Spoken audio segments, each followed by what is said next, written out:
Guyana और Dominica के सर्वोच्च नागरिक सम्मान से सम्मानित किए गए पीएम मोदी। दोनों देशों ने पीएम मोदी को अपना सर्वोच्च सम्मान दिया। गुयाना के राष्ट्रपति ने सर्वोच्च नागरिक सम्मान ऑर्डर ऑफ एक्सीलेंस से पीएम मोदी को नवाजा। पीएम मोदी ने जताया आभार। इस दौरान पीएम मोदी ने कहा, यह सम्मान केवल मेरा ही नहीं बल्कि 140 करोड़ देश भारतीयों का है।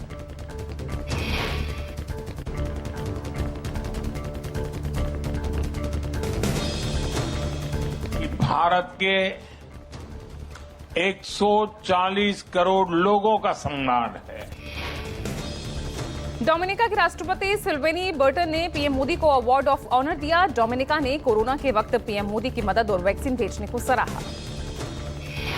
बीजेपी के राष्ट्रीय अध्यक्ष जेपी नड्डा ने बुलाई महासचिवों की बैठक। आज शाम 5 बजे पार्टी मुख्यालय में होगी। संगठन, चुनाव और राज्यों के संपन्न हुए चुनावों की समीक्षा होगी। जेपी नड्डा महासचिवों के साथ महाराष्ट्र और झारखंड को लेकर मंथन करेंगे। दिल्ली विधानसभा चुनाव के लिए आप आज जारी कर सकते हैं उम्मीदवारों की पहली लिस्ट। पीएसी की बैठक शुरू। महाराष्ट्र और झारखंड में विधानसभा चुनाव के बाद एग्जिट पोल में दिखा मिला जुला रुख। किसी सर्वे में महाराष्ट्र में महायुति तो किसी ने महाविकास अघाड़ी को बताया champion. Polls of polls, Matrize, poll diary, Chanakya strategy सहित तमाम एग्जिट पोल्स में महाराष्ट्र में महायुति की वापसी की संभावना जताई गई है। हालांकि पीएमएआरक्यू ने एमवीए को भी बहुमत से ज्यादा सीटें आने का अनुमान लगाया। महाराष्ट्र में 11 एग्जिट पोल में से 6 में बीजेपी गठबंधन यानी महायुति की सरकार बनने का अनुमान, जबकि 4 एग्जिट पोल ने कांग्रेस गठबंधन वाली महाविकास अघाड़ी को बहुमत दिया।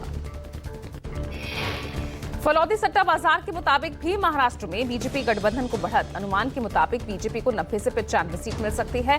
राज्य में महायुति को 142 से 151 सीटें मिलने का अनुमान।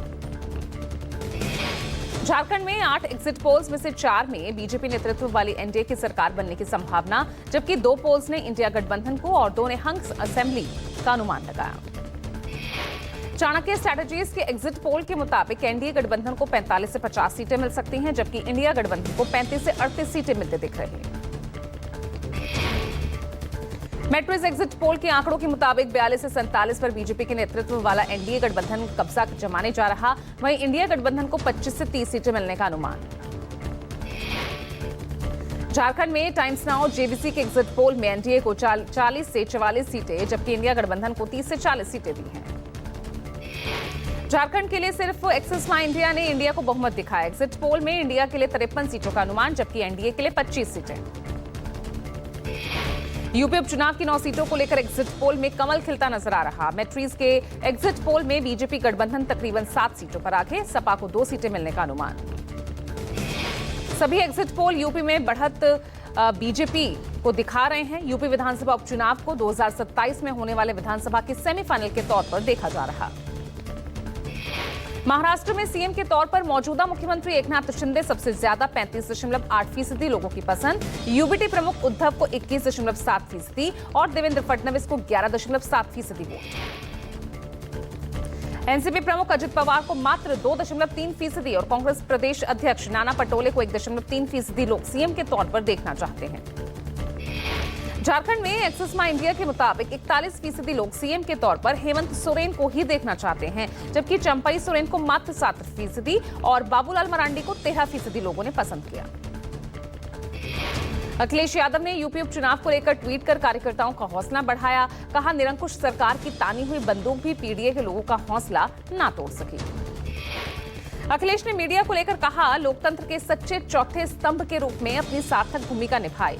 सत्य के साथ अपनी आवाज मिलाने के लिए सभी ईमानदार और सच्चे अधिकारियों को बधाई।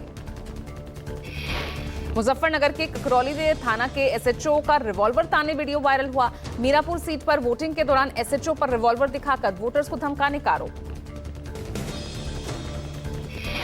सपा अध्यक्ष अखिलेश यादव ने उपचुनाव में प्रशासन और पुलिस के कथित दुरुपयोग को लेकर हमला किया। कहा, उपचुनाव में हार रही बीजेपी अब सत्ता का दबाव और वोटर्स को डराकर जीत हासिल करना चाहती है। सपा अध्यक्ष अखिलेश ने प्रेस कॉन्फ्रेंस करते हुए पुलिस अधिकारियों को दी खुलेआम धमकी। कहा, सरकार आने पर हर एक का हिसाब होगा। पीसी में सवाल पूछने पर पत्रकार को अपशब्द कहे। यूपी बीजेपी के अध्यक्ष भूपेंद्र चौधरी ने अखिलेश यादव और सपा को दिया करारा जवाब। कहा, उपचुनाव में हो रही हार से सपा अध्यक्ष आपा खो रहे हैं, अपने गुंडे माफिया को आगे कर दिया है।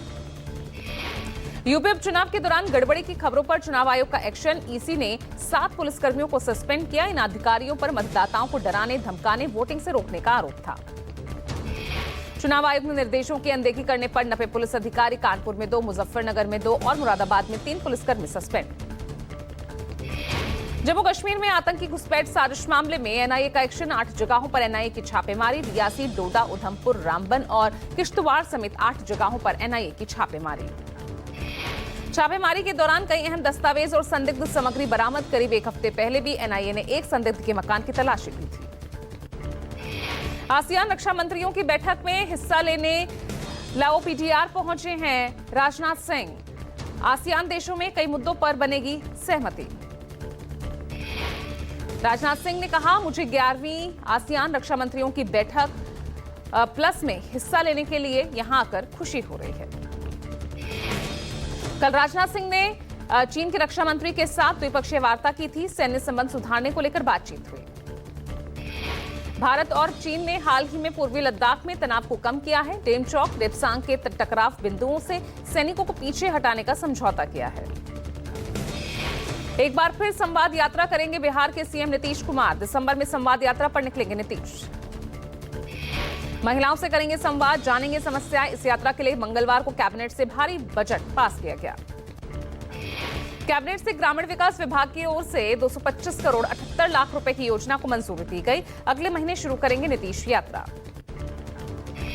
गुजरात के मुख्यमंत्री भूपेंद्र पटेल ने द साबरमती रिपोर्ट की स्क्रीनिंग में हिस्सा लिया। अहमदाबाद में हुई स्क्रीनिंग में राज्य के गृह मंत्री हर्ष सांघवी और अभिनेता जितेंद्र भी मौजूद रहे। मध्य प्रदेश के मुख्यमंत्री डॉक्टर मोहन यादव ने द साबरमती रिपोर्ट फिल्म के अभिनेता विक्रांत मैसी और राशि खन्ना को सम्मानित किया। यूपी के संत कबीर नगर के धनघटा सीट से बीजेपी विधायक का सादगी भरा वीडियो वायरल।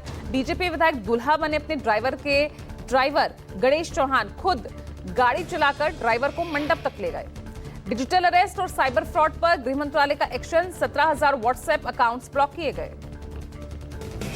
राष्ट्रपति द्रौपदी मुर्मू ने राष्ट्रपति भवन के संजय मूर्ति को सीएजी पद की शपथ दिलाई। के संजय मूर्ति संभालेंगे सीएजी का पद। यूपी के बलरामपुर पहुंचे सीएम योगी। सीएम योगी ने देवी पाटन मंदिर का दौरा किया, पूजा अर्चना की। प्रयागराज में आईआरसीटीसी ने शुरू की टेंट सिटी बसाने की तैयारियां। अगले साल प्रयागराज में है महाकुंभ। रायपुर में स्वामी विवेकानंद एयरपोर्ट से जल्द शुरू होंगी इंटरनेशनल फ्लाइट। सिंगापुर और दुबई के लिए मिलेंगी सीधी फ्लाइट्स। सीबीएसई की 10वीं और 12वीं बोर्ड परीक्षा 2025 की तारीखों का ऐलान। 15 फरवरी से शुरू होने वाली 10वीं की परीक्षा 18 मार्च को होगी खत्म, जबकि 12वीं की परीक्षा 4 अप्रैल तक होगी। केंद्रीय सड़क मंत्री नितिन गडकरी आज बिहार को देंगे कई परियोजनाओं की सौगात। गया के 1 दिवसीय दौरे पर आ रहे गडकरी एनएच यानी नेशनल हाईवे से जुड़ी कई परियोजनाओं का करेंगे शिलान्यास और उद्घाटन। जम्मू कश्मीर के बारामूला से सांसद रशीद इंजीनियर की जमानत याचिका पर फैसला। दिल्ली की पटियाला हाउस कोर्ट सुनाएगी फैसला। यूपी के संभल में शाही जामा मस्जिद का प्रारंभिक सर्वे मंगलवार शाम हुआ। सर्वे के दौरान दोनों पक्षों के 5-5 प्रतिनिधि रहे मौजूद। याचिका में दावा किया गया कि प्राचीन मंदिर को मुगल सम्राट बाबर ने 1529 में मस्जिद में बदल दिया था। पंजाब के जेल से 3 घंटे की पैरोल पर बाहर आए बलवंत सिंह राजवाना भाई की अंतिम अरदास में हिस्सा लिया। पंजाब में पैरोल का मामला गरमाया। भाई के भोग में शामिल हुआ था बलवंत सिंह। हाईकोर्ट ने दी थी इजाजत। याचिका दायर कर राजवाना ने मांगी थी पैरोल। पूर्व सीएम की हत्या के मामले में 30 साल से जेल में बंद है बलवंत सिंह राजवाना। 1995 में पंजाब के पूर्व मुख्यमंत्री बेअंत सिंह की हत्या में शामिल था।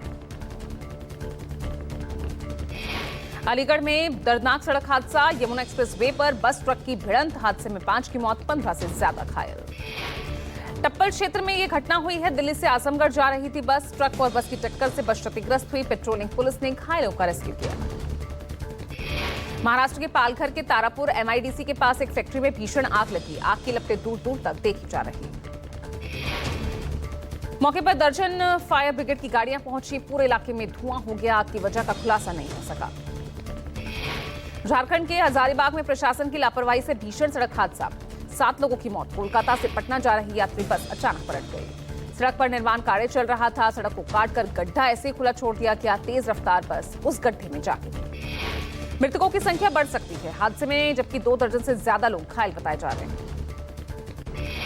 पिछले कुछ दिनों के मुकाबले दिल्ली एनसीआर की हवा की गुणवत्ता में थोड़ा सुधार AQI 400 के आसपास दर्ज किया गया। हालांकि अभी भी दिल्ली की हवा बहुत खराब श्रेणी में है, लेकिन ग्राफ 4 का असर दिखने लगा है।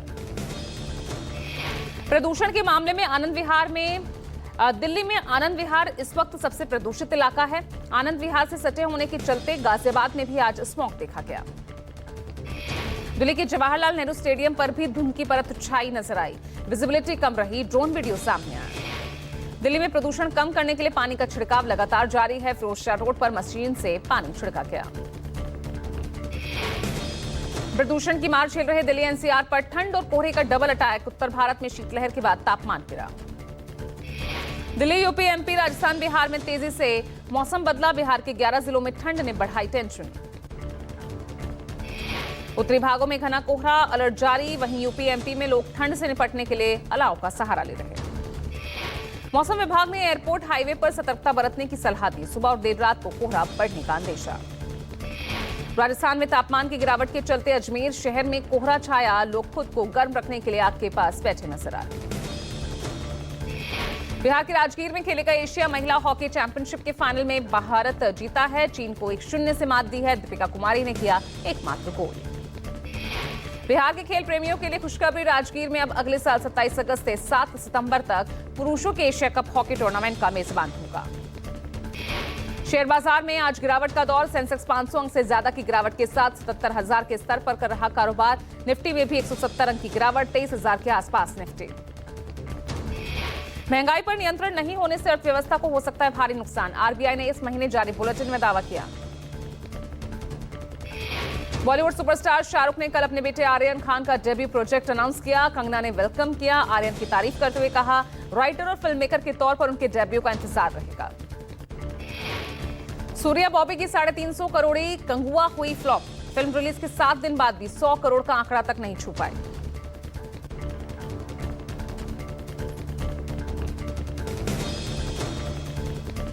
भूल भुलैया 3 सिंघम अगेन।